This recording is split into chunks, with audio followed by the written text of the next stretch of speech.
Welcome again, Scorpio, to this month, May 2015. I'm Dadhichi Toth from astrology.com.au, and some important transits taking place this month across the what we call the 1-7 axis. That's your sun sign of Scorpio and the 7th sign, which is your marriage and most intimate personal relationship sign of Taurus.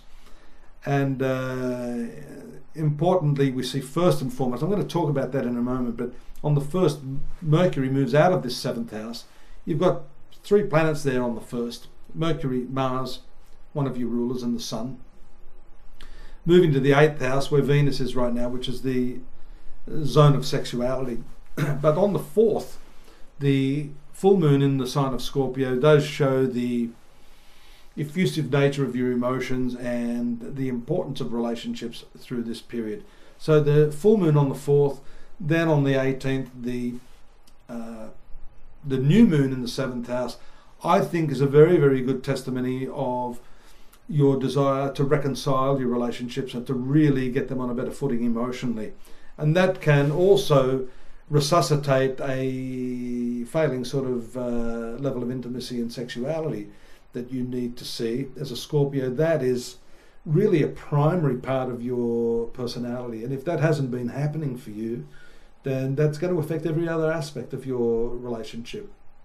Even if outwardly you seem to be okay, sex is vitally important to you, because it's not just a physical act, it is indeed a spiritual communion with the person that you love. So that's important, and they're very, very primary dates.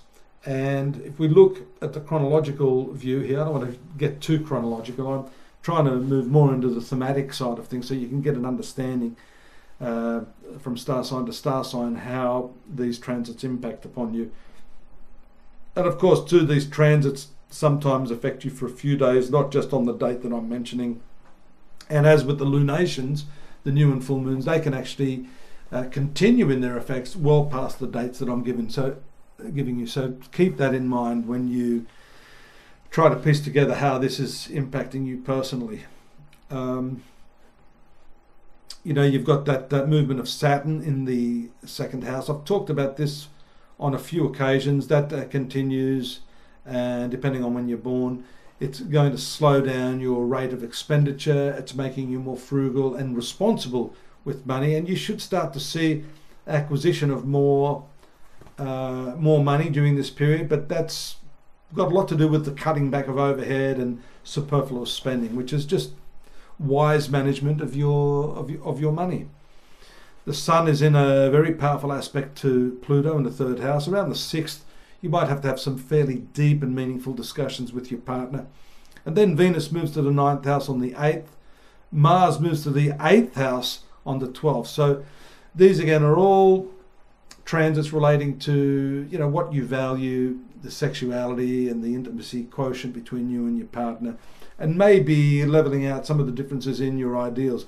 It's important that when you're in a relationship, you both aim for the same thing, and this is one such time when you can start to cast aside your differences and say, well, hey, hang on, what are we doing in this relationship? Let's focus on what's common between us. And I think that can only be good if you and your partner, it has to be a reciprocal sort of arrangement, discussing this and opening up your heart to it. If you can do that and you can connect in a deep and meaningful way, this is really a brilliant sort of couple of transits for you. There again too, we see Neptune in the 5th house being trined by Venus in the 9th. This is good for your emotions, for your love affairs, for relationships with children. That's around the 17th, as I said. And that shows the level of idealism that you're reaching for in your relationships. A little bit of a hiccup around the 19th. That's approximately around the time when that new moon takes place. Mercury in that 8th house of sensuality, sexuality, going into its retrograde motion. It's not a friendly planet, so there could be some problems there. Just as you think you've sorted things out, there can be a bit of a bump in the road, but nothing that you can't solve with good communication and a little bit of patience, because that will eventually, within a couple of weeks, go back into its forward motion. Final 3 aspects there. Venus in nice aspect to the Sun, we see Mercury in nice aspect to Mars, and Sun in nice aspect to Mercury. That's on the 24th, 27th and 31st respectively. All again pointing to that dominant theme of sexuality. And also, you know, that 8th house has to do with research. So some of you may be delving really, really deeply and self-inquiring, inquiring into your own nature, inquiring into the things that really, really matter. Yes, relationships are important, money is important, and we see Jupiter still there in your 10th house, giving you ample opportunity to capitalize on that, not just for this year, but for next year as well. Talk more about that later. But delving deeply and researching what it is that's going to give meaning to all of this stuff.